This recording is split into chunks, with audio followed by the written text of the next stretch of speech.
All right, noting the time and the presence of a quorum, I hereby call this meeting of the Acton Finance Committee to order, and would like to start by saying, I think it says something about our Finance Committee that we're all here on Valentine's Day. I'm not exactly sure what it says. Maybe it says that we'd rather not go out on a very busy night and spend money on the most expensive restaurant night of the year. Because we're cheap. Maybe I should have kept my mouth shut. Let's move straight on to public comment. Is there anybody in the audience who would like to make a statement or ask a question? Seeing none, we will move right to our second agenda item, which is a presentation from the Minuteman High School. We have Dr. Dawson and Nikki Andrade. And Pam Norris.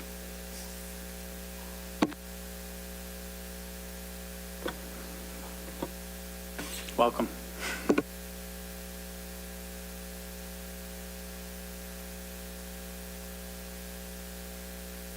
So it should be red. Okay.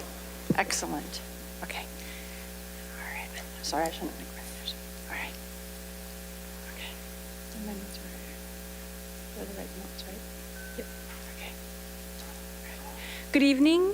My name is Dr. Kathleen Dawson, and I am the superintendent of Minuteman Regional Vocational Technical School District. And here with me tonight are Ms. Nurse, our chair of the school committee and representative of Acton, as you well know.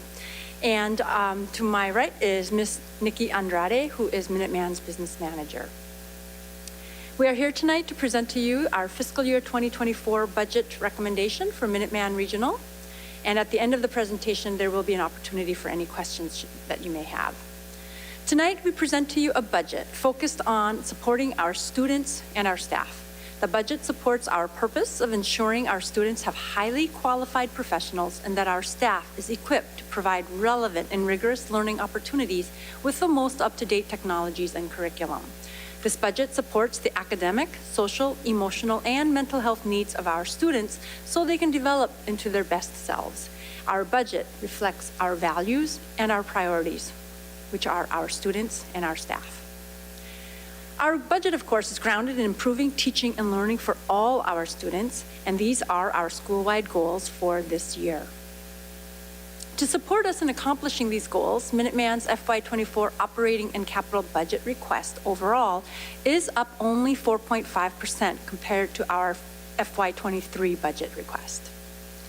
Our district budget objectives follow along with our school priorities and goals, and our top three objectives are the safety of our students and staff, the quality of education, and the professional development that our staff need and deserve. Additional objectives include increasing access to what Minuteman has to offer by expanding the enrollment capacity of the facilities, capitalizing on the potential use and expansion of the athletic fields for the benefit of our students and communities, thus also increasing revenue potential. Lastly, successfully closing out the MSBA school building project, which should be later this summer, early fall. Some of the major drivers in our FY24 budget include our contract negotiations with our teachers that we're currently in the midst of right now, the need for 3 new full-time teachers due to increased enrollment and the academic needs of our students, Minuteman's participation in a health trust with 4 other regional vocational schools. They haven't set their final rates yet for FY24, but they do recommend that all schools within the trust carry a 10% increase at this point in our budgeting. At the impact of inflation on the prices of supplies and materials needed, we mainly for our CTE instruction required to meet industry standards. So those are our major drivers in the FY24 budget. But additional drivers are the increase in costs for transportation and building, utilities and heating, et cetera, of course, due in part to the inflation, and the increase of the OPEB contribution based on the recommendation of the OPEB study committee. The continued funding of our capital stabilization fund closes out our additional drivers, and the increasing of the capital stabilization fund will help support some of the strategies for increasing enrollment capacity. Just to break out the FY24 budget a little bit more, Minuteman's operating expenses are up about 6.18%, and our operating capital, which includes our ESCO lease payment, and as you know, that was our energy saving project started prior to the new building, the athletic field lighting debt, and capital stabilization funding. And all of that is fairly consistent at 0.21%. And just as a reminder, the last year of the ESCO lease payment is FY25. Now, Minuteman's capital building project debt is slightly lower in FY24 than in FY23, and this is an important breakout as the 7 of our 9 member towns voted a debt exclusion on the school building project. The total preliminary assessment for Acton, including the budget project, building project, debt service that is excluded from Prop 2.5, is approximately $3.285 million. The preliminary assessment for Acton without the building project debt is approximately $2.7 million. A major factor impacting the operating budget is our enrollment. With the plans for the new school building came the plans for increasing in-district student enrollment. As noted here, we are successfully meeting that objective. Enrollment from our member towns are increasing as the enrollment from the non-member towns are matriculating out with each graduating class, as you can see here on this graph. As enrollment shifts, Minuteman's out-of-district revenue is decreasing, both from tuition and capital fee, which is set by the state. As a result, member towns are responsible for more of the cost and soon all of the cost associated with operating and capital budget throughout their assessments. Here we will show the comparison of changes in enrollment to the changes in revenue. This purple line across the top is our school-designed enrollment of 628 at 85% capacity. Next here we add in the tri-colored bar graph, which includes the total member and a non-member enrollment compared to the 85% school capacity indicated by the purple line. And as the graph shows, we are over at 85% capacity. Here, we add the yellow line, which represents the non-member tuition, and the light blue line, there you see on the bottom, which represents the capital fee revenue available to reduce member assessments. And as you can see, these are trending in the opposite direction of increasing member enrollment. So here, now we show the percent change in 4-year rolling average of enrollment, which is the blue column, with the percent change in assessment shown in the red for all our member towns. For most of our member towns, these correspond and track together closely as spelled out in our regional agreement. It is important to note that the 4-year rolling average we know has been increasing at a higher rate right now, but eventually they will even out over the next few years as the enrollment becomes more typical of all freshman classes of member town students. And for Acton, you can see there was a 25% increase in the 4-year rolling average, but only a 15% increase in the total assessment. You can see year over year the changes in the components of the assessment. Minuteman uses the 4-year rolling average of enrollment to determine assessments as noted in the regional agreement. And as seen in the graph on the prior slide, Acton's 4-year rolling average has increased by 25% compared to the total assessment increasing 15%. Despite this increase in operating assessment, the per pupil assessment remains relatively consistent within the past 5 years as shown here. So as presented, it is the shifts in enrollment that are increasing the assessments for each member town. The increase is paying for more of Acton students to have access to the choice in the type and quality of a career technical education. And we know that this is a choice that the parents and your families very much do appreciate. This represents the preliminary FY24 assessments to all member towns for your review. I know I'm going quickly because I have a 10-minute window. And where are we now for next year? The enrollment trends are continuing and going strong. The class of 2027, which is our 8th graders now, are applying to come to Minuteman in the fall of 23, and as of February 7th, we had 401 applicants with 323 from member towns and 78 from non-member towns. Of the total 323 member towns, Acton makes up 40 of those student applications. We are conducting interviews as we near the close of our application window, and the cap for the freshman class will be approximately 189 students.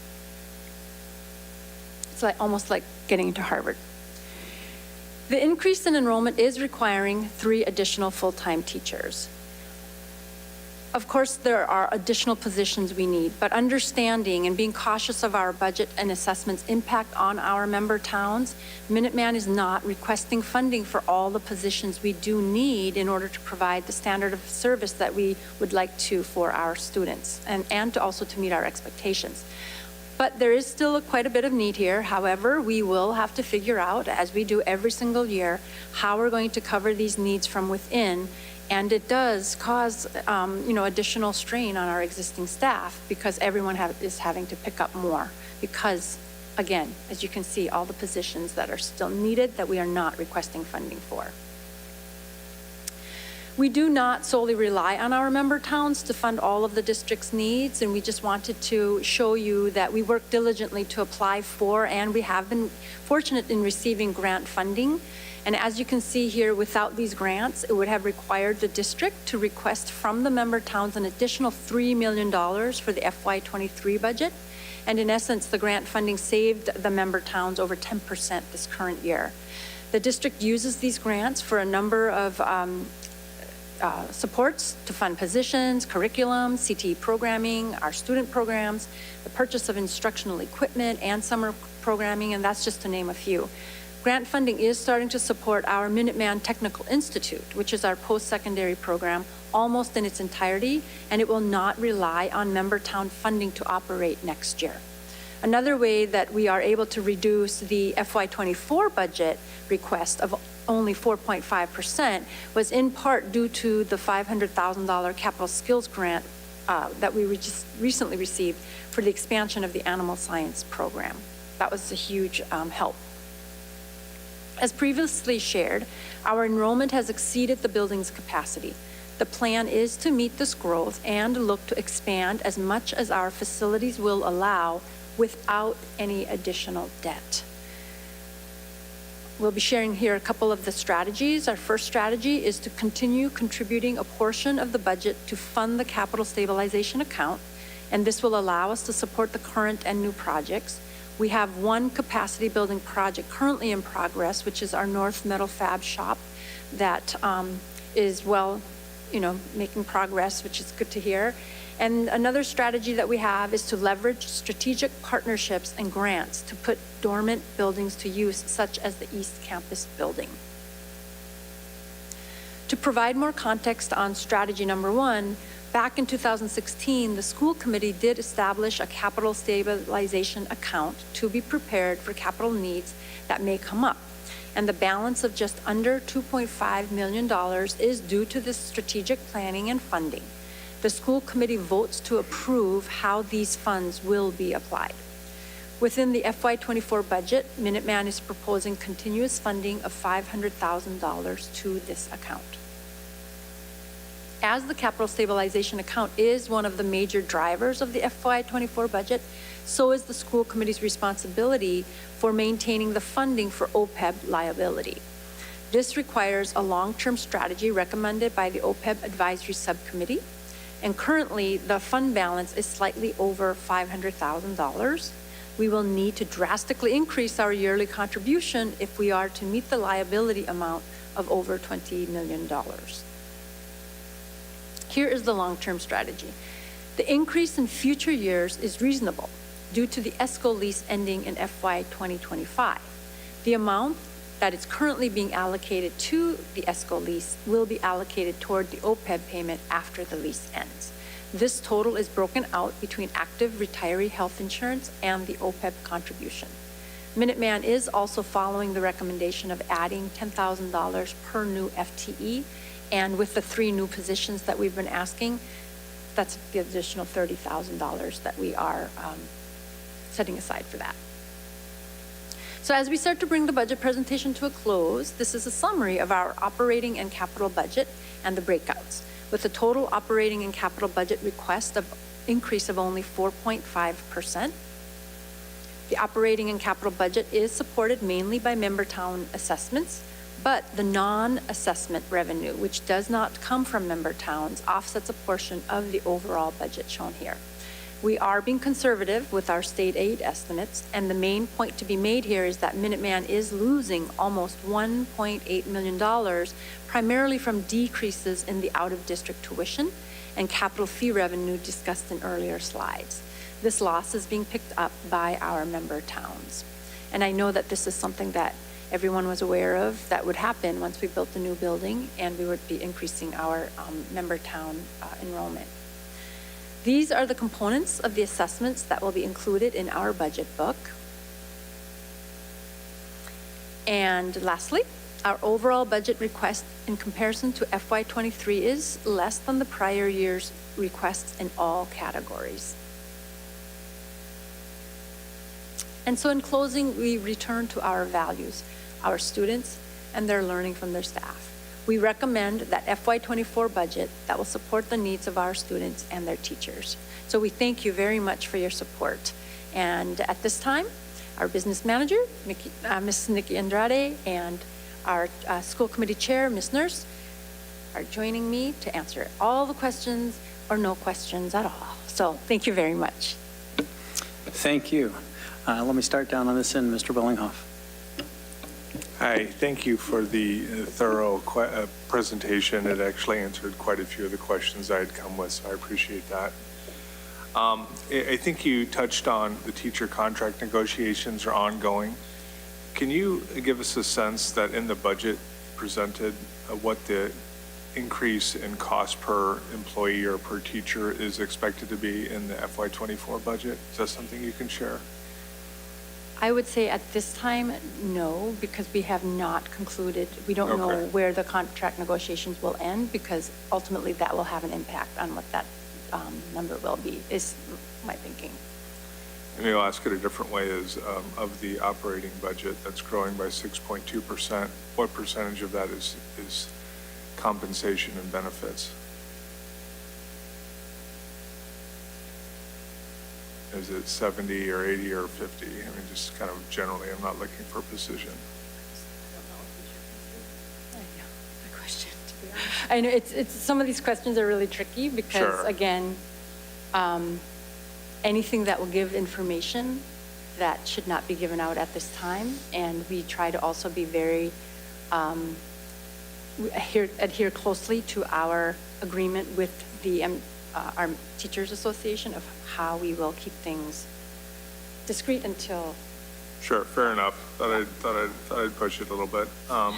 Sorry. No problem. The stabilization fund, thanks for sharing the balance on that and the strategy at how it's used. You know, I'm just not familiar with the Minuteman, how it's set up in that stabilization fund, and maybe it's a question more for the committee, but can the committee decide that the stabilization fund needs $1 million or $5 million, and then that is just split between the towns? Like, how is that amount that goes into the fund determined?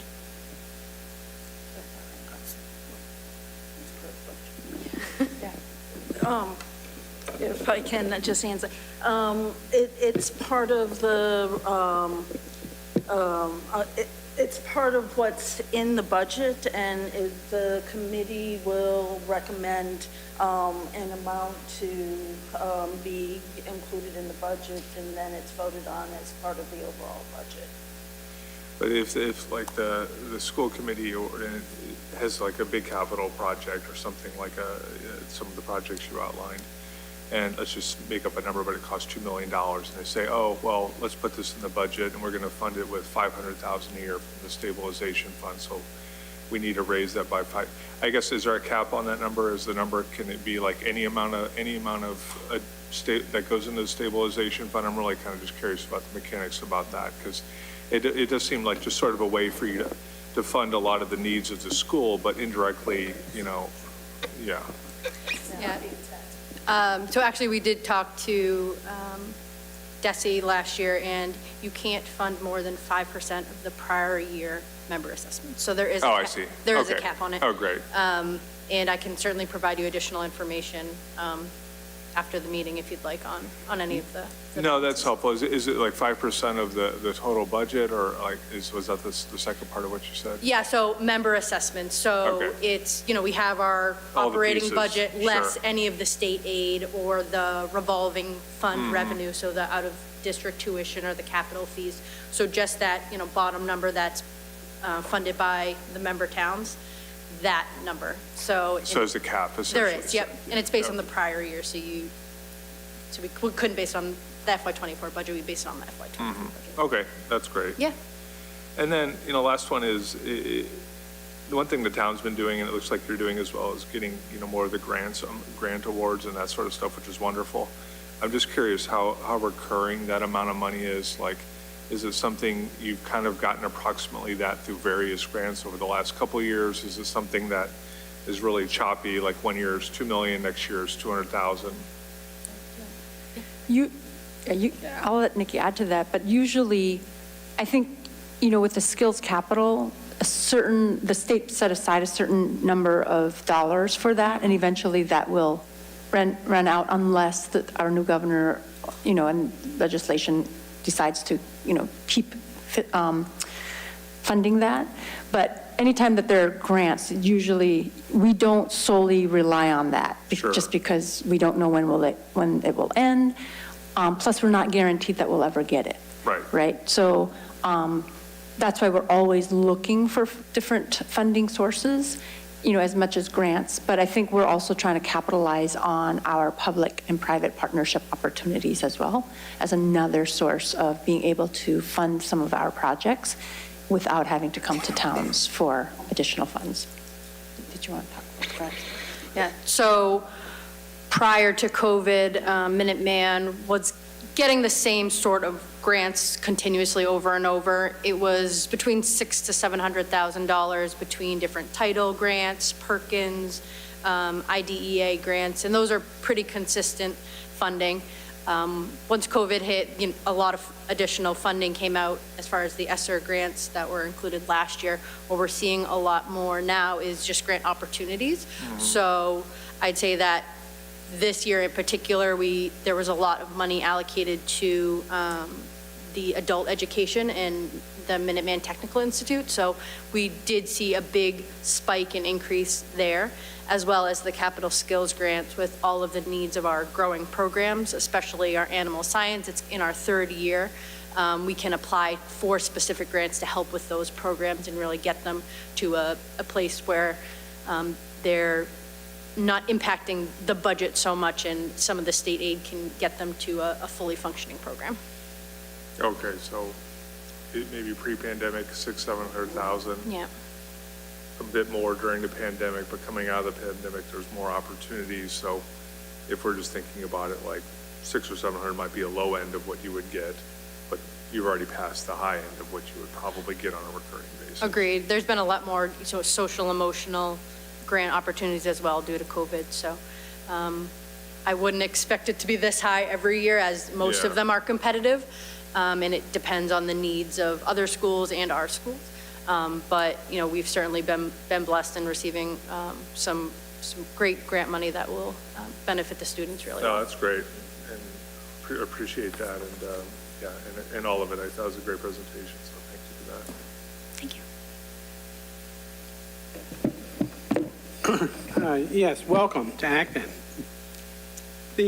Just a couple of questions. The athletic fields, which weren't originally part of the plan, that was like add-on. Now they're in a position to produce revenue. And how much revenue could those fields potentially produce for baseball, football, all the athletic events?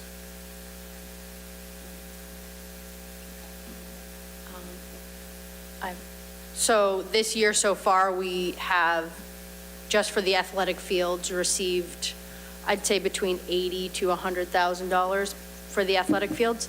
But I don't know if you want to talk about the RFP that went out. And recently, we did put out a request for proposal to complete the second phase of the athletic fields. So we are in the process of that RFP process as we have received a bid. And we're looking at what, what that partnership could potentially be, as that partner would be technically investing and completing the athletic complex, and in part then would be leasing our athletic facilities. But I think, we have to be very clear that because they're making that investment into completing the project, that the revenue we would be getting from that lease will be minimal for now until the return on investment. But long-term, it's a big benefit for us. And then in long-term, then we'll start to see more of a revenue. But right now, our investment is going into completing that project, which is a multi-million-dollar project.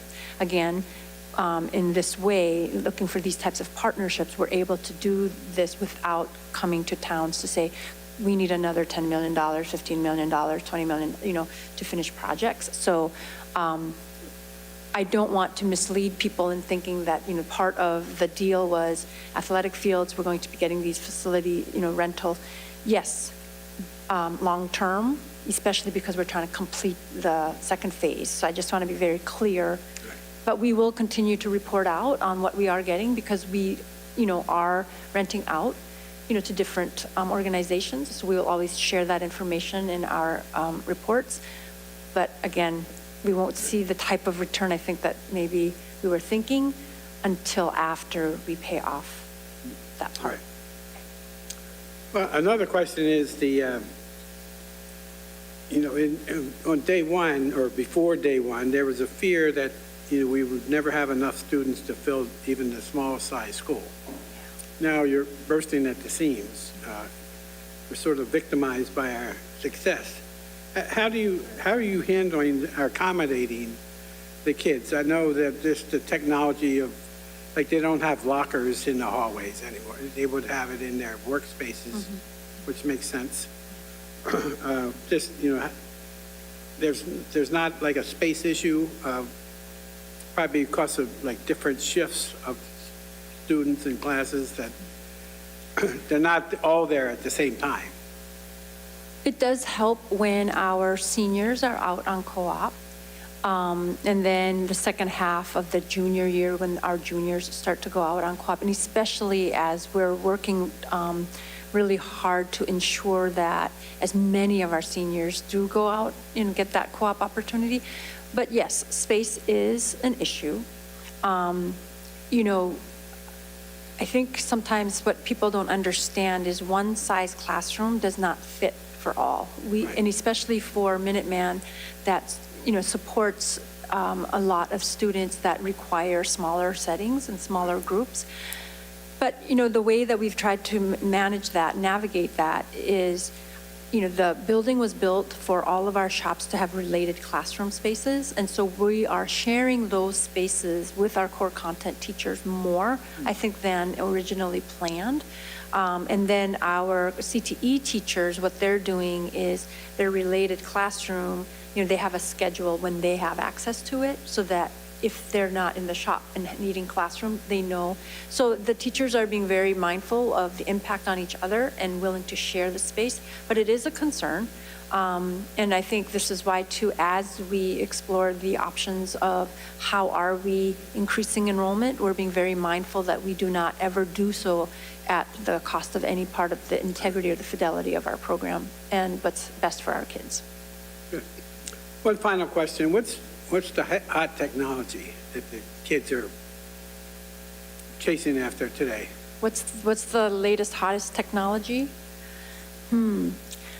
Well, they're still very stuck on TikTok. And I think that they're just starting to explore some of these other artificial intelligence options, such as ChatGPT, because I think they're seeing, how will it help them and how can they use it for a number of ways.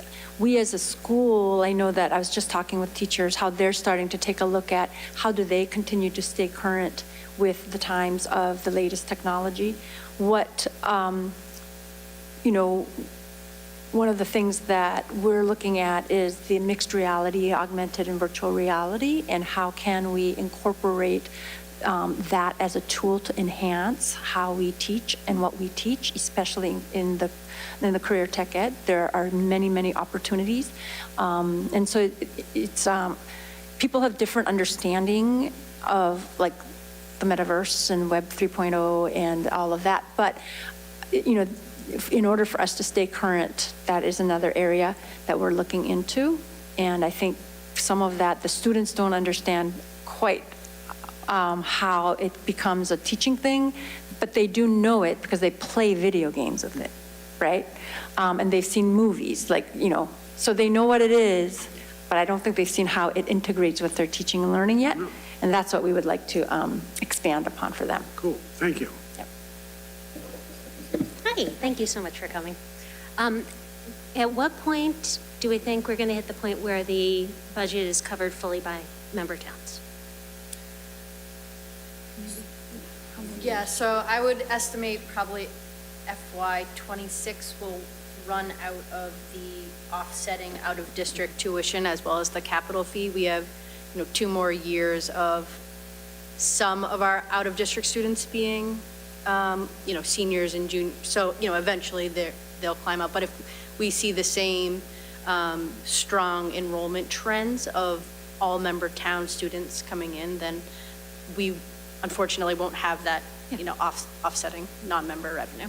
So then the only other change I imagine of a larger bump than just the annual budgets is going to be from adding new slots that kids can fill. So we'll reach the point where it's all member towns, but then maybe towns can send more kids. On what time frame?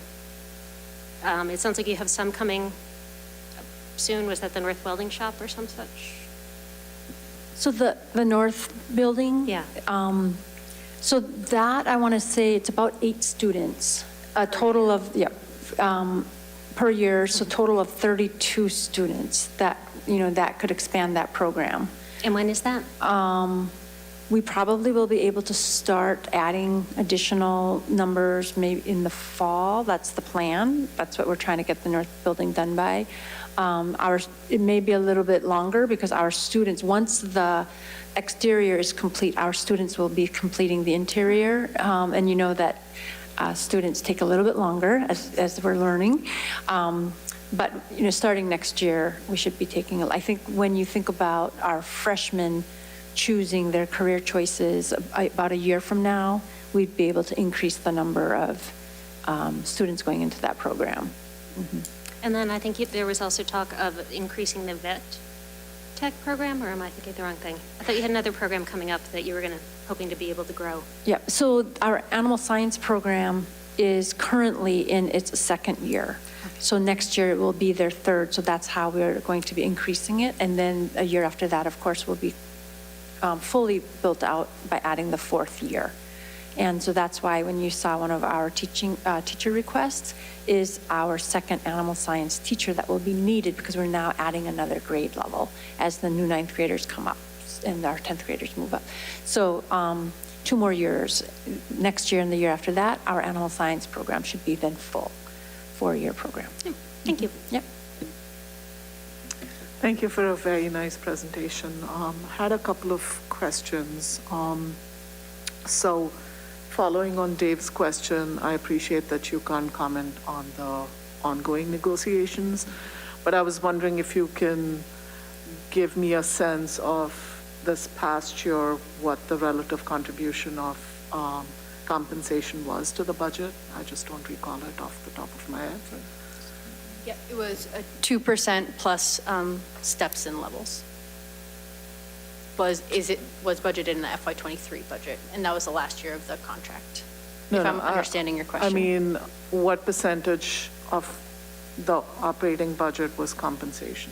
So was it on the order of 90+%? Was it 80%? I would say it's closer to 80%.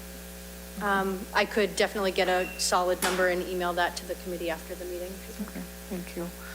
I had another question, which just, oh, yeah. Given current enrollment trends, when do you expect to reach your cap or maximum capacity?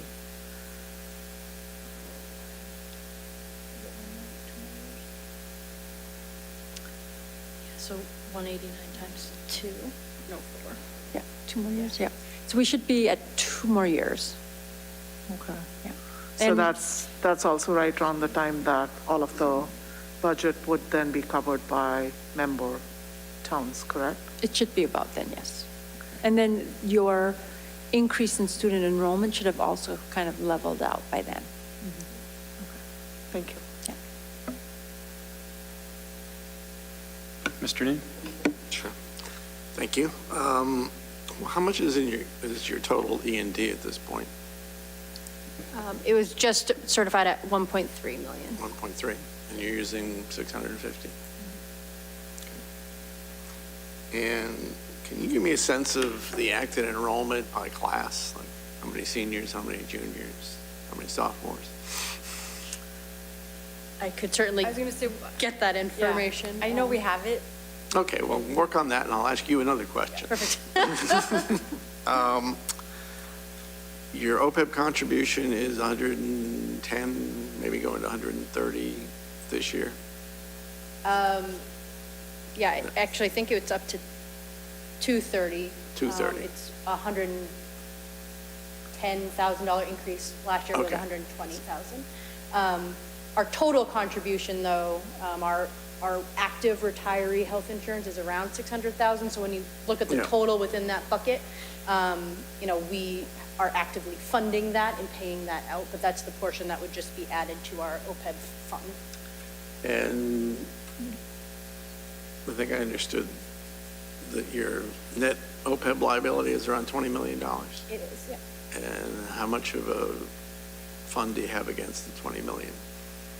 Our fund right now is around 500,000. Okay. Which is why the OPEB study committee was created and formed last year, and they put together a long-term funding plan. As you're seeing, there are, significant increases to, assessments. So trying to be mindful of when a realistic time frame to bump our contribution is. They took into consideration that ESCO lease ending, so that it was more of a smoother transition for the towns. I hope that makes sense. And the ESCO lease was how much per year? It's around 500,000. Okay. So you would add that to your OPEB? now you- Exactly. So, long-term, when I put together a schedule with those contributions, it'd be about 30 years to fund our liability now. But as you know, that changes each year with the different factors. Yeah. The best time to start funding OPEB was 20 years ago. Exactly. Thank you. You're welcome. Hey, Mr. Chair, just a quick follow-up on that. When was that $20 million calculated? When was the last time that present value was done? So we get it done every 2 years, but every year they reassess it. So that was as of, the report was done this year, and it's as of June 30, 2022. We'll have another one completed next year. The past, we get a reevaluation every year. It's gone from 32 million to 26 million to 20 million. So as you can tell, within the last few years, it has decreased. And it's all due to the different valuation factors that the actuaries base it on, life expectancy, the number of retirees. So it's something that we pay someone for. But it's fair to say with rates where they are now from June 30th, it's a bit lower. The actuarial studies are done every 2 years, but you have to put a footnote in your financial statements every year. So there's an update, but it's not a full actuarial study. And they're bouncing all around, so. Yeah. no. And rates now are much higher. Well, and the actuaries have changed some assumptions once again about medical costs. So, yeah, stay tuned. Yeah, so this 1 year was not the full update. We'll have Right. the second year done for next year. Mr. Cole? Thank you, Mr. Chair. Just to round out the last thing on the OPEB, if I'm reading this correctly, you're saying that by fiscal year 2028, you'll be at just about 5% retired of the OPEB responsibilities. 1.2 million on a $20+ million nut.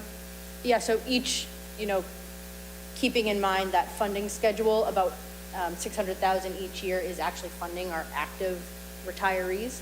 That wouldn't be a straight up contribution into the OPEB fund. It would more be, us funding the retirees every month. Does that make sense? Okay. It makes sense to me. We'll read the footnotes. Okay. Okay. Most of what they're putting into OPEB right now is going right out the door to the retirees that they already have. Correct? Correct. So it's not getting bigger. Okay. But it's not getting It's not funded getting either. smaller. Okay. So, in, I'd say about 5 years, it's about 1.2 million that we'd be contributing. Around 600,000 goes to funding active retiree health insurance, and then 600,000 would go to the fund to increase the balance. Okay. What you've been seeing in the past is around $50,000 or $60,000 contributions. Last year, 120,000, and now bumping up to 200,000. So slowly we've been increasing, but you will see within the next 5 years that our long-term strategy is to significantly increase that to make our fund balance, have more of an impact on that liability. Got it. Thank you. That makes more sense. Appreciate it. So do you have a magic number, like what year will it be fully funded? Those are always fun to calculate. Based on the 20 million I estimated, less the active health insurance, it would be about 30 years. It's not bad. Just a quick follow-up, Stephen, correct me if I'm wrong, but the way the OPEBs would work and they do for the town is they project out, given the actuarials, like the number of people retiring, et cetera, they're projecting out healthcare costs over like 30 years, but then they're discounting those at interest rates to the present value, and it's those interest rates that have risen dramatically over the last 6 months. And so those values over the next 30 years are much smaller in a present value sense. And so if interest rates stay high, this liability should be a bit lower, even though we're break even now and the payments are going up. All else equal, these liabilities, the present value of those amounts should be getting a bit smaller because of rates, and not a bit, but like a bit. Yeah, there's something called service cost that basically covers your current employee's liability, and if you're funding more than that, you eventually will win. If you're funding less than that, you will always lose. Yeah, I mean, that's a rough estimate. Obviously, things will change based on, the actuaries and what they determine. Normal human beings can't talk in actuarial terms. We just have to have these shortcut things. And if you're doing this, it's okay. If you're not doing that, The summary it's- page. yeah. Thank you. Just a couple of other quick questions. I'm assuming that I heard you correctly, that not only is the negotiation, teacher's contract negotiation, but the steps and lanes are part of the negotiation as well. And we don't know what those changes are going to be at this time, correct? So steps and lanes is completely TBD at this point? Steps and lanes are within our current budget, but You said there's changes to steps and lanes. yeah, potentially. it'll be based on the steps and lanes will also increase based on the COLA that's agreed upon. So. What is a dormant building? You said at one point you said you were. Dormant building. Any building that is on our property that we're not using. So for instance, the East Tremont building is not being used right now. And it used to, I think, in past years, it was used for other programs. I think there was a daycare, there was another school that was using that building. And then also on our property, we have 2 houses that currently they're not being used at this time. And like one of them was used for a preschool program there before. It was rented out for like a senior daycare program, daytime care program. And during COVID, I think they relocated. So we do have some opportunities there on how we can use these facilities to try to expand to create more space for our students or to bring in other sources of revenue. Thank you. I didn't realize there were so many buildings on that property. Yeah. Well, we're going to have you over so you can come see. I've been to the new building a couple of times. Oh, I we just need to didn't realize there were some others. dormant buildings on the property. Yeah. Just to put a fine point on the athletic field terminology, I heard you say very carefully, don't expect huge revenues in the near term, that it's longer term. It's longer term meaning 30 years when the amount of money, the outlay for the building of the fields is completely taken care of? Is that what the time frame that we should be looking at? Well, what was in the RFP was 10 years with 2 5-year options, yes, thank you. So total of 20 years. Okay, so realistically, not seeing any real revenue on that for 20 years. Thank you. And then the last point, I tried to write this down because sometimes I ramble. I think that the stabilization fund does a good job of avoiding capital borrowing, and I understand that this is the mechanism that you're going to use to increase capacity for more students in the school. But this is all because the original building plan was built too small because other towns left the district. All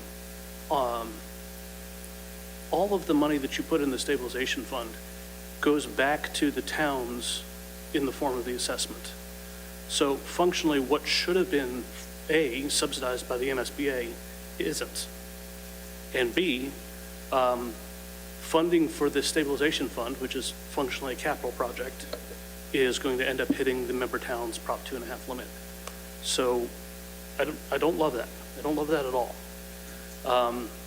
It has been our recommendation for years, for at least 5 years, in our point of view, not to increase by more than 3%.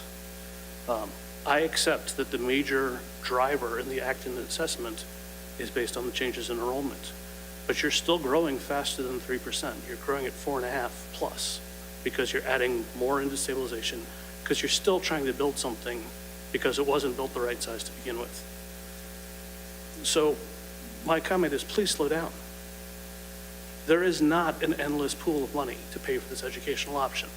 Great though it may be for our 90 or so students, you're still growing faster than all other aspects of our budget.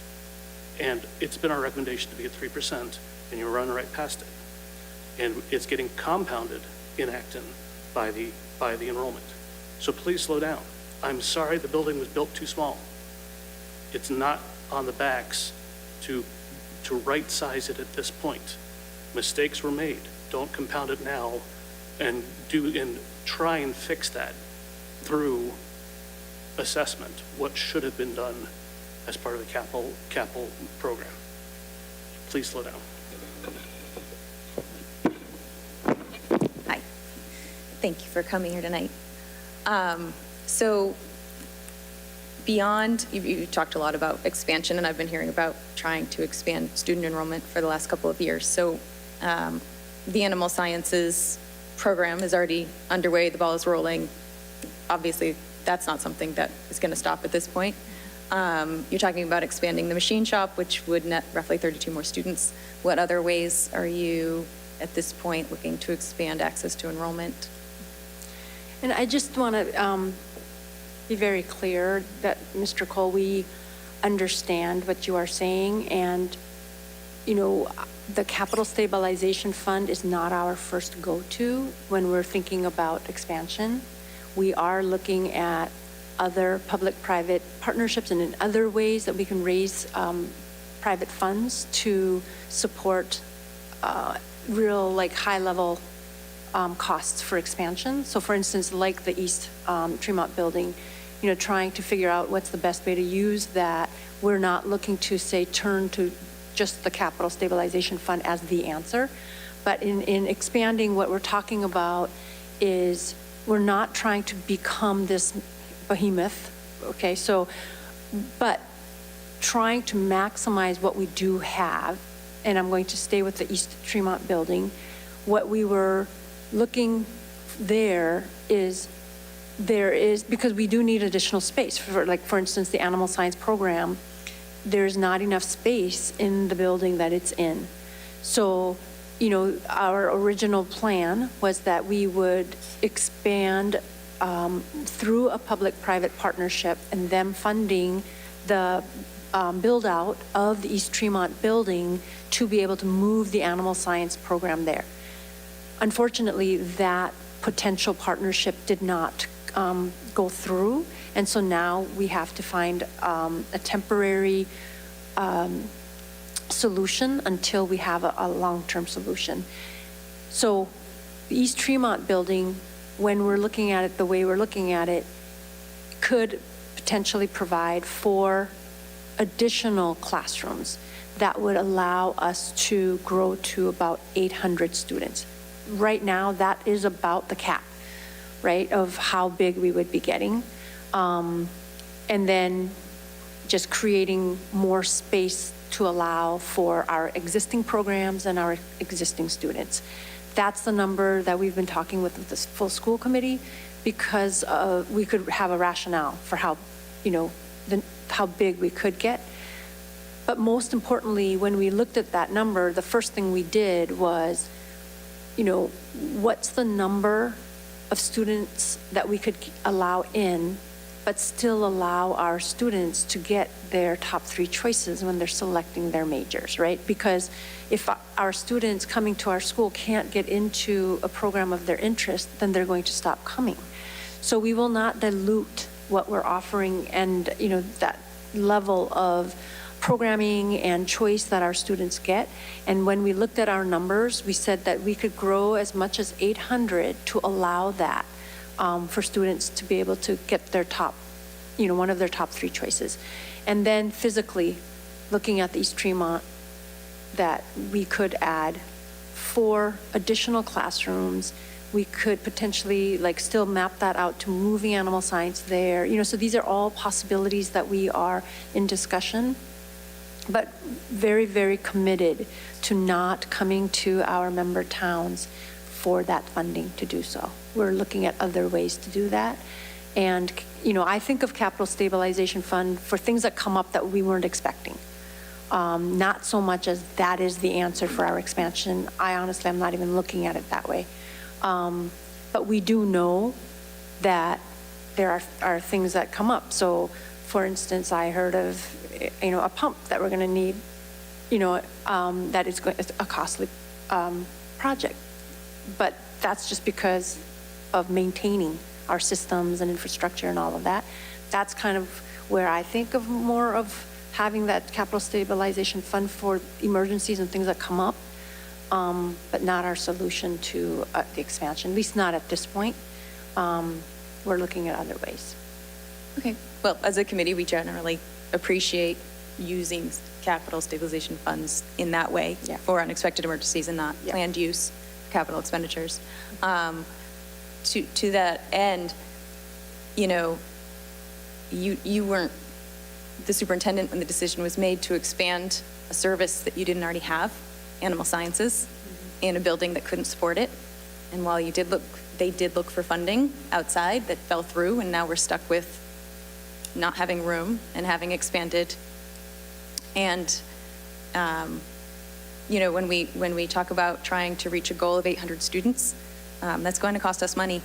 I don't, my kids go to Minuteman, they love Minuteman, and I love that Acton has access to Minuteman.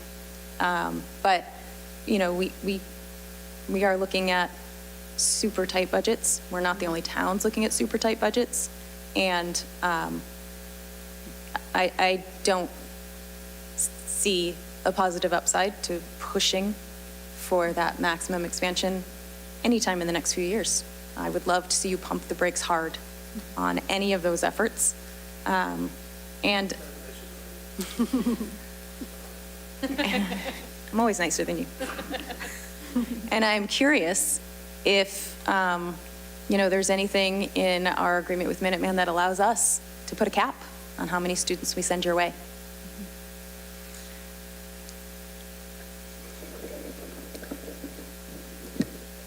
There's nothing right now in our enrollment process that would allow that, or that calls for that. But I do remember that came up the last time that we came before this committee, and the school committee does have a subcommittee that is looking at all manner of enrollment issues, everything from, the issues we're hearing from towns, which, and again, that's an issue that was brought up before, to the potential of bringing on the pros and cons of bringing on a new member district. So at this point in time, there's not a process for that to happen, but we do know that this is an issue that is of concern and that you've raised. Okay. I guess I would encourage you, since you said you have dormant buildings that could be used for expansion or they could be used for revenue, I would definitely lean hard into revenue if at all possible. Expansion can happen later. Economics times change, 10 years from now, things will look very different. So I would just encourage you to not push for expansion beyond what you're already committed to at this point, please. And thank you for an amazing school. Mike, thank you. Roland, would you like to ask any questions? Great. Let me go down my list. So I'm notorious for whipping the dead horse, so I'll jump right on the assessment issue. And I'd like to know what you're hearing from other towns, from the other member towns of the schools with regard to Prop 2.5 and growth and versus budget growth. Go ahead.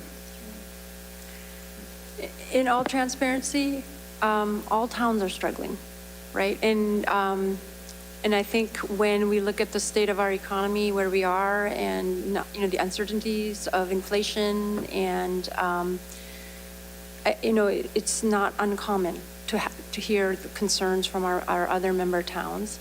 And when we were putting this budget together, we did take a look at what if we asked for less than 4.5? What would that do to our programming? And we played out different scenarios, and we landed at where we did.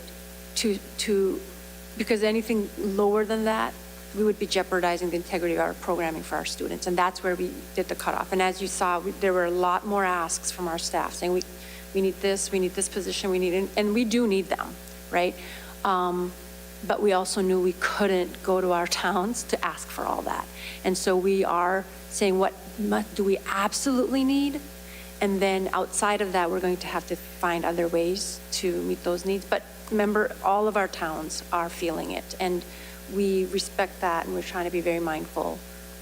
And that's why we do not come to you lightly with what we're asking. And we tried very, very hard to just ask for only what we needed. Thank you. We appreciate that. Do you know for a fact if any of the other member towns are up against their Prop 2.5 like Acton currently is?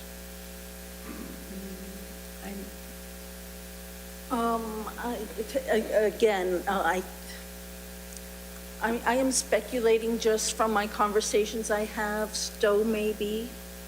I've heard that possibly Stowe and Bolton. Mm-hmm. Okay. And then, Ms. Andretti, you had replied to me by email with a really nice explanation of the difference between what was given us as an original estimate of the assessment and versus it's only up about $20,000, which is like 0.2% or something like that. Just wondered if you would expand on that for the rest of the Finance Committee, just so that they can have that as well. Yep. So our preliminary assessment that was provided to you did not include a school choice column. We had school choice rosters sent to us in between the time we sent you the original preliminary assessment and the proposed assessment that we're coming to with you now. I specifically called the Director of Finance at DESE, Rob O'Donnell, and I spoke with him because there were 4 students and they were all from Acton and they were all attending different either vocational school or another high school with a vocational program. He specifically said to me that there's a certain assessment or cost associated with school choice, and then an incremental fee if they partake in the special education program. So because these students are from Acton, and Acton is one of our member towns, they're enrolled in a vocational program, and it was school choice, so they actually did school choice to another school and not Minuteman. Minuteman is actually the fiscally responsible district for those students. So what happens is our Chapter 70 aid gets slightly reduced each month by the school choice, and that gets distributed to the respective schools that they are enrolled in. So that is the slight difference, and unfortunately at the time we sent the preliminary assessment, we did not know because we did not have those school choice rosters available. So what we had provided, that additional amount, was the cost, which is about, I believe, $5,000 per student, and then the small incremental special education fee was around $2,000 for one of the students. Wonderful. On the per pupil assessment costs, the per pupil assessment cost for fiscal year '24 is actually over $39,000, but on the slide it's showing it just over $30,000.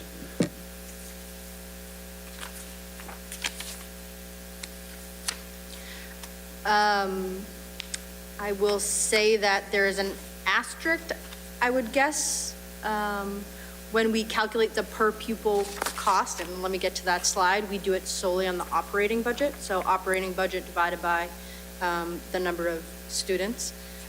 So I don't know if that's what, did you calculate the 39,000 separately? Yes. Okay, so that would be my, So I assume you've taken out the debt, yes. but then it's not an assessment. So I would just ask you to please do your per pupil assessment cost with the whole assessment. Don't take the debt out, because that's the way we're going to calculate it. So I think it's, yeah, it's, the assessment is the assessment. We can divide it by the number of pupils, we get a number that's finite. Understood. So, yeah. And then if you could clarify for me a little bit, the 5% cap that you were talking about, you said it was a state mandate that you, explain to me just a little bit more how that works. So you're saying that whatever your total assessment to all member schools is for a fiscal year, the following fiscal year, you can't go more than that plus 5%? Is that how? Oh, that was something completely different than what, I'm sorry, I must have been wondering. My brain must have been off someplace else. Okay, no So need if to you looked explain. at the total assessment for last year and you times that by 5%, that would be the cap that we would be allowed to add into the capital stabilization. Okay, I'm sorry, I completely That's lost okay. that somewhere. Are there any other questions or comments from the committee? Yeah. Ms. Russell? Just going back to your description of how you like to use the capital stabilization fund, or your stabilization fund, sorry. In your presentation, strategy 1, consistently fund capital stabilization account. 1, capacity building project, increase capacity by 32 students. So that, I mean, right there, that kind of contradicts what you told me with how you use that fund. 2, North Metal Fab Shop, $825,000. So, Yeah, and I said, I did, and I knew that was in there, right? Because we are currently using those funds for some of our expansion. But as far as like new expansion, we're not turning to that as our first go-to. But I also didn't want us to totally leave us in a situation where if we needed some of that for some of our work, that we didn't turn to capital stabilization funds. But that is not our first go-to, right? So for instance, when we're looking at, for our animal science, we are going to have to make some shifts to make room that may come from the capital stabilization fund to be able to do that. That is not like an expansion new, but we may have to create some, temporary classroom space to house that program. We would have to turn to capital stabilization funds to get the funding to do some of that work. So in that, in that sense, but as far as like, we have the East Tremont building, we, are looking at what are the possibilities. Is it that we can renovate it, or is it that we have to tear it down and build a new? If those are options that we're looking into, we're not saying, and we're going to fund that through capital stabilization fund, right? We're saying, no, you know what, we're going to have to go and raise some other funds that will not incur debt to our member towns and work on that project. So that's kind of, will we use capital stabilization funds to work on some, yes, but not this level of new expansion that we're talking about, but we may use it for in-house types of programs that we need, like for animal science. It is something we have to look at. I hope that clarifies. And I'll elaborate, that vote was taken prior to Dr. Dawson becoming the superintendent, so. Okay. That is a project that has been, I believe, committed to and already undergoing, so I think her commitment would be, in her vision of the capital stabilization may be different than what had previously been. Okay. I'd love to see a bit of a roadmap for that stabilization fund. I mean, you can put a significant amount of money in there every year. It becomes something that acts like, because it, however much it ends up being, doesn't then hit our assessment beyond whatever we contributed that year. It feels like easier money to spend. And it sometimes when you go before the town, you say, here's your assessment. When we're also going to get this done, it's going to come out of this fund. It's not going to cost you anything. Then we don't really remember, not everybody really looks at that and says, well, is this the time? Because the money was saved, but what else could that money have been used for? So I guess I would ask you to just have more of a roadmap for that stabilization fund money so it doesn't become just available for things that maybe we wouldn't otherwise be willing to cover that year because times are really tight right now. Absolutely. Thank you. And the school committee does vote to appropriate any funds out of that, so Minuteman does not have the ability to do so without the school committee's vote and approval on that project. And within our budget book, we have a page of the capital stabilization from start, what our funding was, and any expenditures against the account. But I hear you as far as future planning. Okay. Thank you. Okay, so before we go, I will throw one final point on, which is that we really do appreciate your being here. We really do appreciate that you've tried hard to keep the budget as tight as possible. And it's difficult. We know that it's difficult with the inflation the way it is.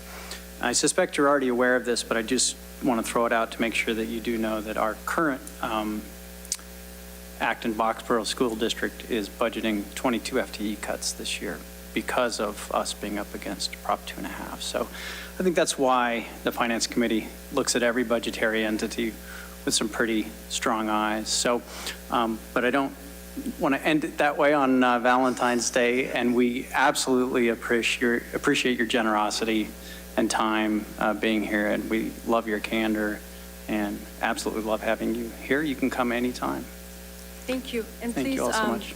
know you're always welcome. Minuteman is your Minuteman, our Minuteman. So please know if, however we can, continue to grow our partnership. That's what we're here to do. And we truly appreciate all of your support. And having gone to all 9 towns to meet with families, I know that families truly appreciate this opportunity and choice that they are able to afford their students because of your support. So I just want to thank you very much.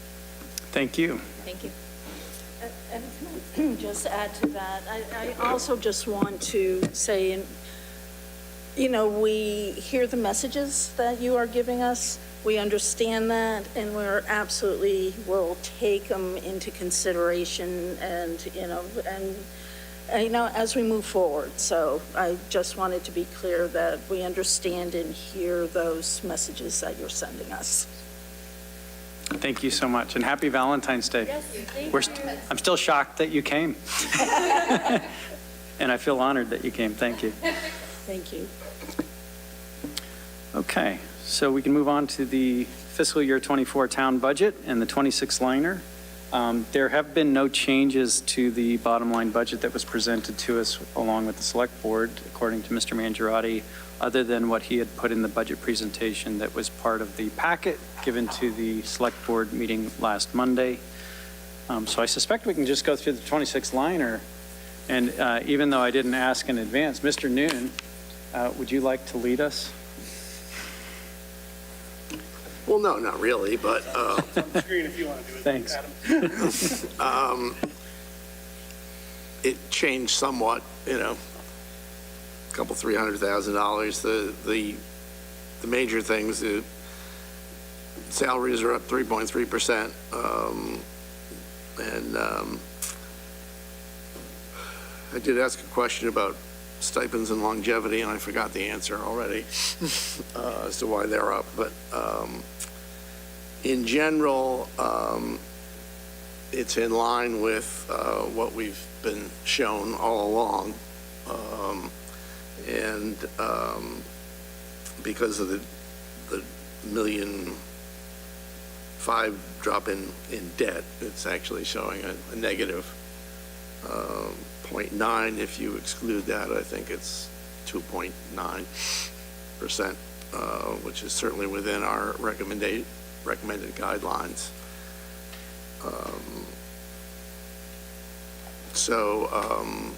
Yeah, I'd say there's not much more to say about it. I can try to answer questions. Well, I had sort of hoped that you would see some sort of magic bullet in there that I had missed, but I guess there is none. I've never seen a municipal budget that went negative. Now, there's good reason for that. But, Right. But even at 3%,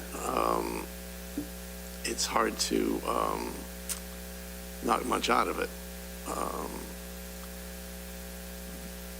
We've got $18 million in salary on a $37 million total, another $11 million in benefits, so that's 29 out of 37. And that's a lot. Sorry, 78%. So then it comes down to a bunch of, equipment maintenance, infrastructure maintenance, purchases of services, and debt. And the debt is going down as predicted. Okay. Mr. Borden, I think, has a question. Yeah, so when I look at salaries, I would think with the retirement of the finance director, the assistant finance director, town accountant, and police chief, that salaries might be coming down. But I guess that's not reality. I think it remains to be seen. They have a acting finance director on board. They have an acting assessor on board. Both of these people are retired individuals who've had that position in other towns. The finance director is only working 2 days a week. So I imagine, there'll be some incremental savings. I would have also think that on the, they have gas and diesel up there, that we would have been a little bit more efficient since the police has basically gone all hybrid in that one expensive Mustang that they can't use to pursue anything with because it's not rated for pursuit, would drive that line item down. But yes, gas has gone up in the last year and diesel's gone up in the last year as well. But I would think as the fleet becomes more efficient, again, also with utilities being more efficient too, that those line items would be lower. Yeah. So, I mean, it's nice to see that legal was lower in 22, but it doesn't look like that it actually looks like legal was higher. Snow and ice removal is going to be great this year. But, I want to see that in the turnback. I can't believe you just uttered that out loud. do we Where's the barometer? do we know what they're looking at for turnbacks at this point, or is it kind of? It's a little early. Getting back to the salary component, fiscal 24 budget starts on July 1st. So I would hope that both the assessor and the finance director and the town accountant positions are filled at that point. Like I said, there may be some incremental saving for the rest of the year until we fill them. Gas and diesel 22 was up to 271,000. I think the drop down to 207 last year reflects a lot of the hybridization, if that's a word, of the fleet. Gas prices are up. So I think that's why they're predicting it to go higher in 24. Any other comments, questions? Ms. Anderson? just along the gas and diesel line also, I suspect they've hybridized what they can of the town's fleet in general. You can't do ambulances and fire trucks and things like that. The big DPW trucks and all those don't have reasonable electric alternatives yet. So I suspect we're not going to see a drop in that portion just in terms of what's used for a while. I would hope that we would save some money now that we have a North Acton fire station, because they run up to Avalon a lot, and it's got to be a couple miles closer.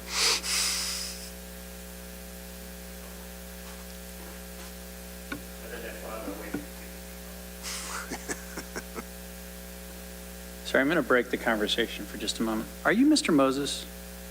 No. Is your name Tom Moses? Okay. There's an acting finance director in the town named Tom Moses, and he had RSVP'd that he would be here tonight. So since you were the only mystery person in the audience, Okay, great. Sorry. Well, that answered one of my questions. Who's running for select?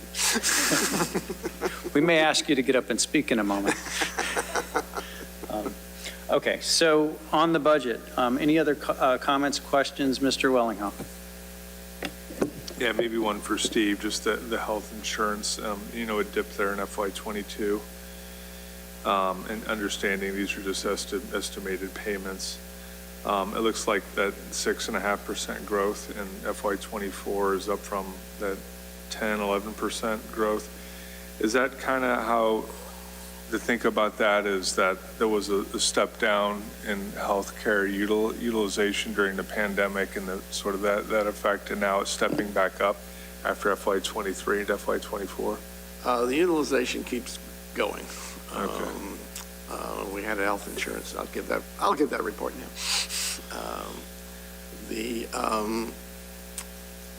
This is working off a 10% rate increase for '23. We've got an 8% increase in for '24. Blue Cross gave us their thinking on '24, and they came in at 7.3, so we're a little above them. We will also, at our next meeting, probably vote basically it's a change in not so much drug formulary, but Blue Cross accounting in terms of prescription drugs that will save us probably $350,000 next year and $500,000 the year after. So in effect, we've got kind of another 10% built in for '24. Still don't know if that's enough. And the other thing is we will be putting the consulting contract that we have for the Health Insurance Trust out to bid this year. It's up. It's a 3-year contract, and it has not been rebid in several years. So we'll be doing that too. So don't ask me for a health insurance trust report. Mr. Majors? Yeah, a couple of things that seem a little out of the ordinary is the utilities, gas and diesel, that's a direct result of our energy policy. Inflation, it's has affected everyone. But the fringes, stipends and longevity, it's 10.38%. I think that's quite significant. Pretty good increase, I would say. The first line. Yeah, no, as I said, I believe I asked that question at budget time, and my memory fails me as to what the answer was. I think it has a lot to do with the fire of the EMTs and a few other positions that get stipends. But I'll ask the question again, and I'll try and write it down this time. The other thing they could have added, would have been good to see a head count on here, unless I'm missing it. I don't believe we've seen one. It's in the printed budget, Is it? Okay. but I don't remember it off the top of my head. I apologize. I believe there are no net increases in headcount. I think it was half or one. Yeah. It was small. Yeah, I mean, just for context, the 6.2% growth in the Minuteman operating budget, they added 3 FTEs, and if you just make some assumptions around that, X that out, maybe it's 5.5% of cost per FTE growth compared to, 3.5%, 3.3%. So this compares a little favorably to that in any sense, especially with inflation where it is.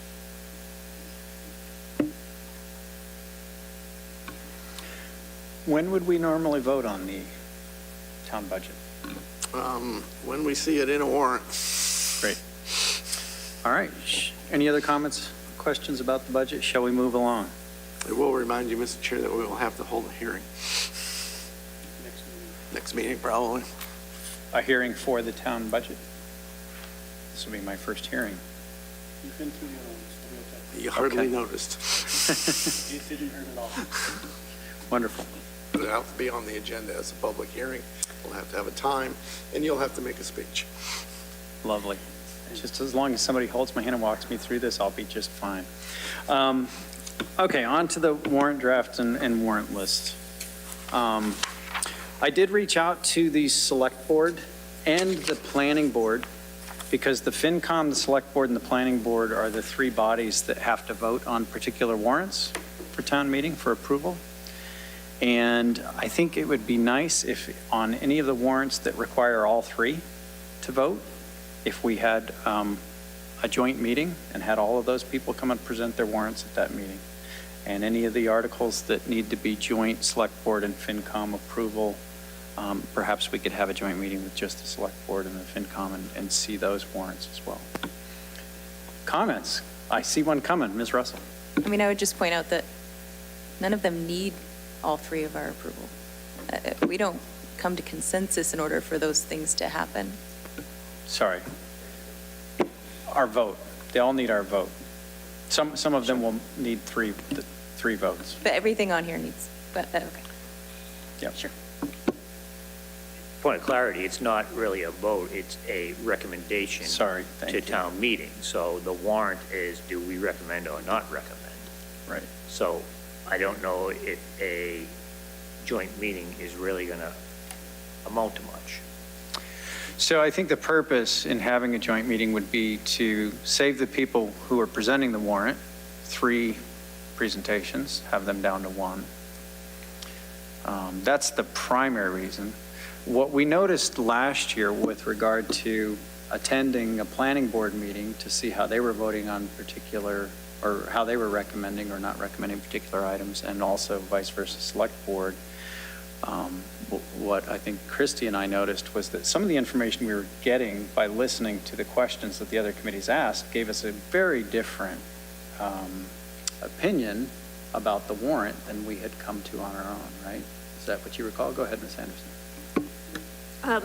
That is what I recall. Unfortunately, balancing that with how long our discussions have gone around the warrant articles, I sure as heck don't want to sit through 2 other boards' discussions for every single article while we make our own recommendations. So I'd rather sadly use someone else's time to have them come and present to us, and maybe sit at home and watch the planning board meetings before we have our vote, but not actually have to sit there and listen to everyone else while we're also making our own decisions. Okay.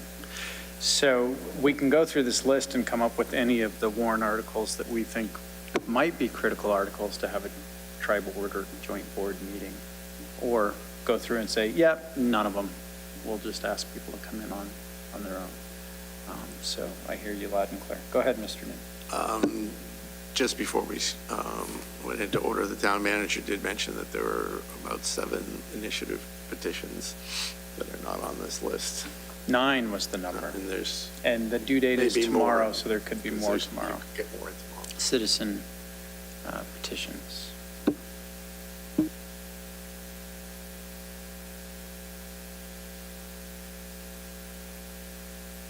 Ms. Anderson.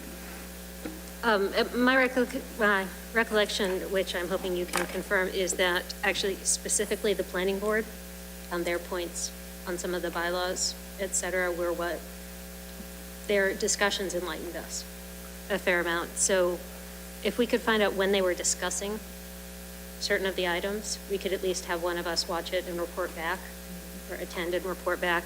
And I would just presume that would be around the zoning bylaws and the groundwater protection districts, et cetera, that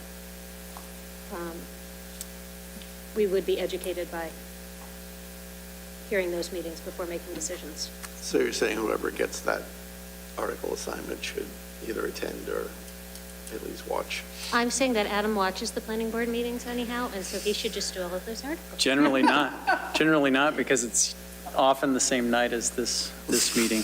And whenever it's not the same night as this meeting, they usually only have one item on the agenda. Are they recorded? I think if you requested them, you could probably get them, but I'm not 100% sure. Well, with regard to the zoning, which there's currently only, 4 on here, it might make sense to do a tri-board meeting for those. I don't know. So why don't I go ahead and take all of the zoning bylaws? Adam? So it looks like we've moved into the assignment phase. So if we're doing that, then tell me which ones you're taking so that I can write them down. I'll take all of the zoning bylaws at the bottom in orange. The red ones? They're called C23, whatever that means. Jason, are you writing this down? Yes. Thank you. So So it looks like I'm taking 23. 21 through, Oh, there's more than the 4 at the bottom. 21 through 24. He's taking Article 23 on this list, which has 4. 20 as well. Yep. Yep, so 20. So you might not want to do all that. Let's go through, if I may, Mr. Chair, why don't we go through this like we normally do? Okay. Shall we start at the top? So is the choose town officers is, that's a, what do you call that? Consent item, isn't it? We still assign people. Are the stars the consent items? Yes. No. Yes? They are. Most of these are consent items. Yes. We still have to make an assignment. Okay. So All who's, those go to the chair, actually. all of the consent items No, are the chair? the first 3. Okay. I can take the town operator.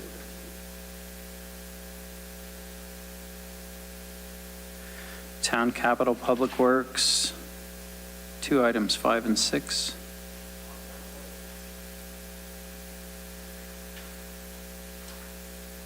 Acton Boxborough Regional School District, will that be yours, Ms. Russell? Yeah, I'll take that. Okay. Disposition of remaining balances, Gates School, that's I'll Mr. take that. Cole. Minuteman Regional School District Assessment. It's usually Mike. Mike, do you want the Minuteman warrant? Mike Majors and Minuteman. It was meant to be. The Community Preservation Programs. So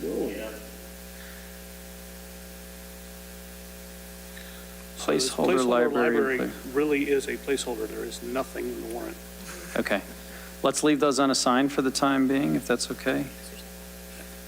Building code, fossil fuels. Hang on just a second. Oh, sorry. Sorry, you wanted this one? No, yeah, thanks. Roll it. Oh, I was going to go see what was in the placeholder. Sorry, we're on hold for a moment, Mike. The placeholder for the library conservation restriction, whatever. It's still empty. It's still, okay, you're on that part? I'm on it. Okay, you tell me that's empty. Okay. So 11, 12, and 13 are all still empty? And 14 and 15. Okay, so we're going Oh, to skip these? So 13, so 11 through 15 are empty? Yeah. So We can still assign people to them. Mr. Major says he will take 13. Okay. Who wants to take the library? Christie. Okay, so both of those, 11 and 12, CA? Okay, Mr. Majors, do you also want Article 14, the town gas pilot program? What about specialized energy code? Sure. I'd say Mike is done for the night. Real property disposition, 13 School Street, that's a really interesting one. Christy Anderson wants that. There was some interesting discussion on that Mondays. That was a very long select board meeting for a short agenda. Okay. Non-binding resolution, Economic Development Committee. Who wants it? You're looking at me eagerly, Mr. Cole. I'll take it. The EDC, number 7. Mike's on the EDC. Okay. Mike's taking 17. Did anybody watch the discussion at the last select board meeting on the ranked choice voting? No, but I'll take it. You want it? Okay. And Also very interesting. I also would like to take the minimum voting age. Jason, I have a video for you to watch on ranked choice voting. Great, thank you. It describes it well. And I'm also willing to take the minimum voting age. Minimum voting age, Jason Cole. Zoning bylaw firearms. Okay, so I said I was going to maybe take 20 and beyond. So that hearing is coming up? The firearm zoning bylaw hearing happened yesterday. Sorry, no, I'm not, I'm thinking out loud and staring at you, trying to remember what the date was. I did not watch that, so I'll have to go back. Did anybody watch it? Would now be an appropriate time to ask Mr. Martin for an update on I believe that? the only required hearing is by the planning board. We held a hearing last night, although not an official hearing, just because it's a topic we wanted to have people have an opportunity to give feedback on, and then there'll be a vote just like whether we recommend the article after the final language is drafted. Thank you. You want this one, Heather? You take it away. Yeah, we'll leave it on there right now since I'm looking at everything zoning. 20 through 23 are currently, 20 through 24 are currently me. Let me just put some lines there. What's 25? Okay, so 25 yet? placeholder on committee membership. It's completely blank. Who doesn't have any yet? Dave doesn't have anything. Do you want a placeholder on committee membership count? Yeah. So DW, 28 Maple Street, that's the train station lot, right? Or not the lot, on the other side of the train station. Just past it. I thought we already owned that. We own other parts adjacent to it. Okay. Please, Mr. Martin. 28 Maple Street is across the street from the old Richards property where we have a parking lot. It's a triangular lot that was at the corner of Stowe and Maple. So I'm trying to picture which one it is, but at any rate. Adam has 24. yeah, it's a triangular piece where Maple goes this way and Stowe goes that way. Okay. Thank you. We took it. Who got it? Isha? Ms. Gingale. Okay. Amend bylaws revolving funds. So let's see, we've got the revolving funds and all of the enterprise funds, I think fit nicely together, and I've taken them the last couple of years, and then last year I tried to pass them on to our new members who are now gone, and we do have one new member who's not here to defend himself, so why don't we give them all to him, and I will, I'll promise to go ahead and teach him everything I know about enterprise funds. So he's going to get, The one where it says. is it 27 through 34? Enterprise. Transfer station, enterprise, commuter lot, revolving. Yep, he gets them all. So 27 through? He's 27 through 34 will go to Scott Sullivan. He's going to love that. Yeah, that's what he gets for going out with his wife on Valentine's Day. How dare he? The nerve. Apparently, he's going to some fancy restaurant, $750 a plate, something like that. I made that up. Just to make you all jealous. Okay, authorize easement, number 35. Mr. Wellinghoff wants that. Well enough. DW, Highway Reimbursement Program, Chapter 90. Well, that sounds like a question you'd like to answer, Ms. Gingale. All right, so Isha's going to take 36. Insurance proceeds. I will take all of these unless someone else wants them. They're just, you learn it once. Basically, they all say, if there's a reason for the town to get money from one of these, they're allowed Oh, to take it. okay. So CA is going to take 37 through 40, or do you also want 36 or in 35? Yeah, fine. Or, Yeah.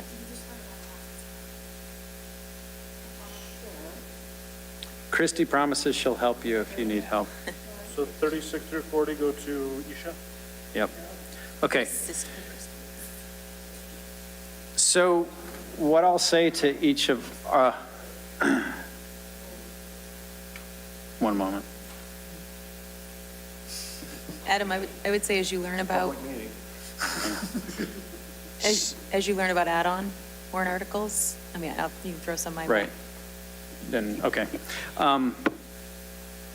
What I'll say about all the warrant articles is that certainly if it's something that's going to require presentation, we need to reach out to the author of the article ASAP and send them to me to coordinate a presentation here, please. I think we learned the hard way last year that just reaching out, getting explanations, and then one of us bringing the explanations here is not enough. And we certainly learned that by attending the presentations or even watching other presentations to other committees, we learned an awful lot more. And some of those things that we learned would have changed the way that we recommended or didn't recommend things. And so I think if we can get a firsthand presentation, that's best. To that end, Mr. Chair, would you please invite the CPC to come present to us at the next meeting? I will. I spoke with the CPC chair a little over a week ago, and they said they weren't ready yet, but at that time, they were just preparing for one of their own meetings where I think they were vetting some of their... Well, then I'm willing to change my recommendation and say as soon as they As soon are as done, possible. at the very next Finance Committee, if they please come and present, so that we can be as in advance as we possibly can. So in addition to that, are there other people that we need to have here besides the CPC?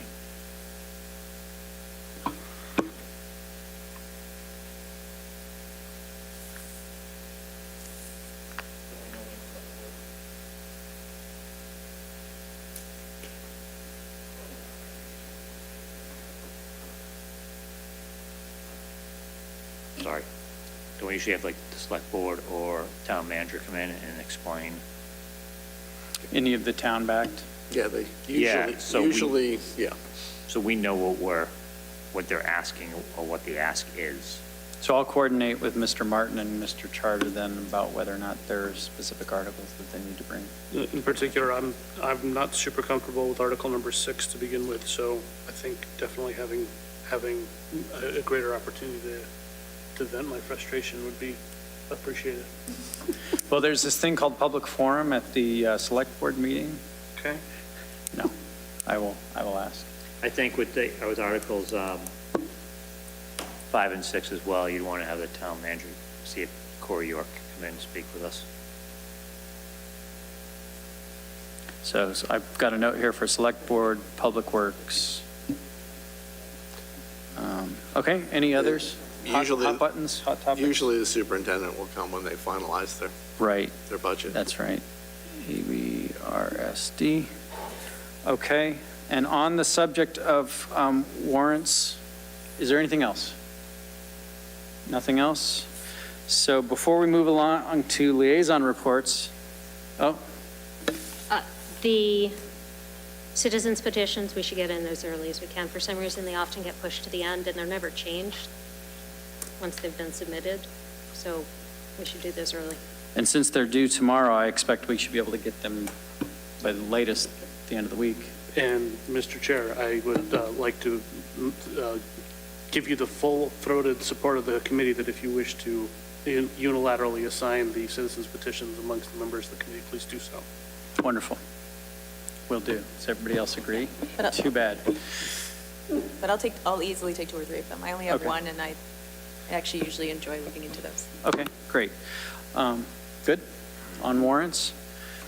Mr. Wood, we've moved on into our liaison reports, future meeting dates, announcements. I'd like to announce a member of the community running for Select Board, it sounds like. If you wanted to stand up and introduce yourself and say something to us so we can all know who you are, you're welcome to at this point. You're not obliged to. It's a free TV spot. Okay. And would you like to say any more, or is it? Okay.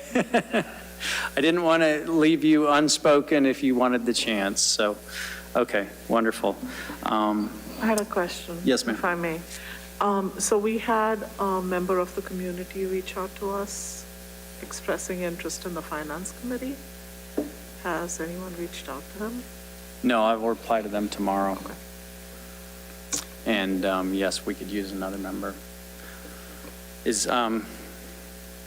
Would it be inappropriate to ask if anybody's planning on retiring after this year? We'll talk about that later at the end of the year. Okay. Liaison reports.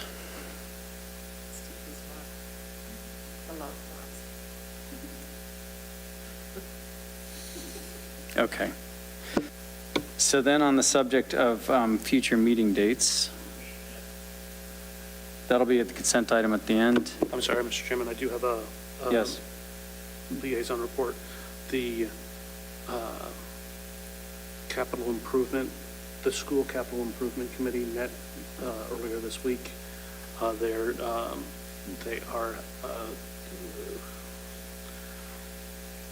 They have identified six items that they think are of more or less immediate concern that they would like to handle in the next couple of years. The two highest priority of which we do have cash on hand to cover. The next couple, they're thinking of taking a short-term bond without going to a debt exclusion, but doing a short-term bond and stealing from future expected increases to the stabilization fund, or the capitalization improvement fund. The upside of this is, well, the downside of this is we're paying interest. We would not necessarily otherwise have to. The upside of this is that we're accelerating a couple of projects and might be able to take advantage of some federal programs to get a greater reimbursement for, in particular, electrification of two of the buildings. And the other upside of this, and this is strictly my opinion, and this has not been agreed upon by any other member of the school administration or other members of the capital improvement plan. The other advantage of this is if we do take out the bond, then that amount of money is no longer at the caprices of the school committee. It's a bond. They have to pay it. It's not optional. Whereas in years past, as a result of COVID, and totally understandable as to why, the funding for the capital was zeroed out one year and halved the other year. This would make it that much harder to do because it's a bond payment and it has to be done. So they did ask for the sense of our committees if we think this is a good idea. I haven't fully committed on behalf of the Finance Committee yet. I think that it does make some sense, and I like the idea of taking it out of the hands of the school committee and making sure that some of these capital projects that we do have to do anyway will be funded. So I'd like to solicit feedback, if I may. Can we get a presentation on this, and who would give it? I can give the presentation more or less right now, if that's acceptable to you. Let me fix my Zoom here. Frankly, I'd prefer to make it a agenda item at the next meeting. Very well. I will plan to give you more detail at the next meeting. Thank you. But do you want to see the 6 items right from the start? $450,000 for E911, which we're going to be in big trouble with in the state if we don't get going on that very, very soon. And that's being covered by ARPA, correct? No, not entirely. I want to call out this Conant replace asbestos-containing materials as the next highest priority, in my opinion. That's definitely been agreed to as a priority. The next 2 that I want to talk about are replace electrified mechanical systems, the HVACs, chillers. This is going to sound very similar to, hey, actually, where is that? Oh, that's in the That's in the capital plan for the town, the electrification of public safety facilities. Fiscal year 25 is where It that got got pushed moved. out? Yep. Okay, it got pushed out. Okay, so this is call and response to that topic. And this is the one, these are the two where we might be able to get some federal subsidies, federal grants as a result of it.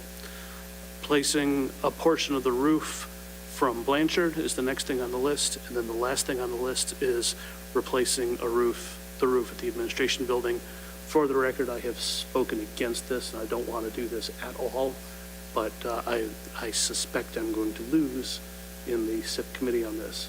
But those are the 6 that have been identified for the immediate term, 2 of which we have cash on hand for. We have some remaining cash at the end of that. The next 2 that I think are priority are the electrifications and/or the Blanchard roof. Honestly, I think doing the Blanchard roof might be a politically wise thing to do and just get it done. But that, we can discuss that at a future time. So that's the really short version of the presentation I'll give next week, which will be exactly twice as long. Great, thank you. Other reports? Okay, so our next meeting date is set for 28th. We're still on our second and fourth Tuesday of the month schedule.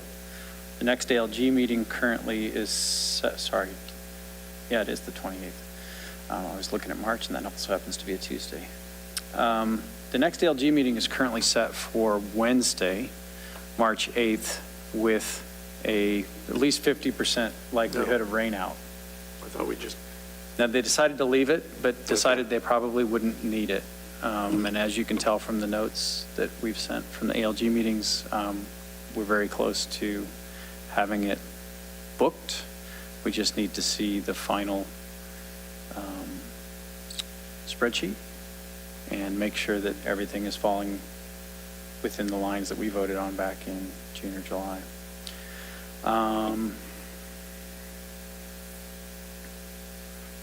Any announcements from anybody or other finance committee business? Mr. Noon? well, then I'll move we approve the minutes of December 5th and December 19th. Before we do that, Ms. Russell was reaching for a microphone. Did you have something to say?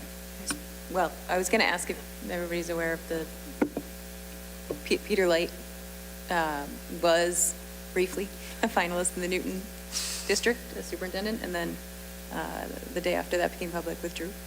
Yes. I just think that's an interesting. I suspect he either got overwhelming love and attention or death threats. No, He probably got both, unfortunately, in this day and age. But I just think that's an interesting thing to keep on our radar, that, anyway. yes, and he made an announcement that he withdrew. Yeah, so he made it. So we'll be keeping him. Yeah. Yes. He drew abruptly, according to the Boston Globe. Yeah, the day after he sent a notice to, all parents and whatnot, that yeah, he was looking, he, loves his time at AB but, he is one of the finalists. And then the following day, he sent another one saying that he withdrew. I saw the original note, but I didn't see the follow-up. Okay. Yep. And then I think Christy also had something before we do minutes. Go ahead.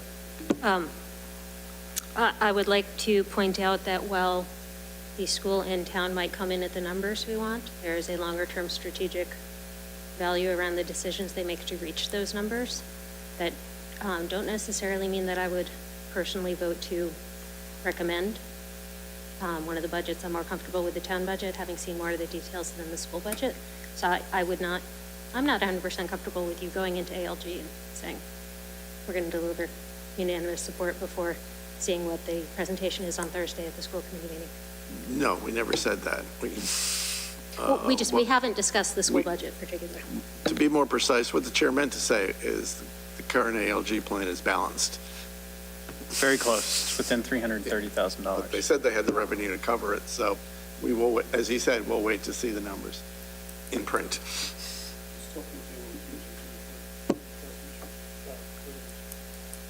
We'll see. Okay, now I'd like to move to approve the December 5th minutes. Second. All those in favor say aye. Aye. Any opposition? I don't know, they're having a conversation now. Abstention. Any abstentions? Yes, I abstain. I did too. 2 abstentions. Who seconded? I did, even though I'm going to abstain. You can do that. Now I move the December 19th minutes. I would like to amend the meeting minutes of the 19th. Here, give me just a second to make it big so that everyone can see what I'm talking about. Well, is there a second, just to discuss? No, we have to, then you'd have to make a motion to do it as amended. I'm going to do that. Come on.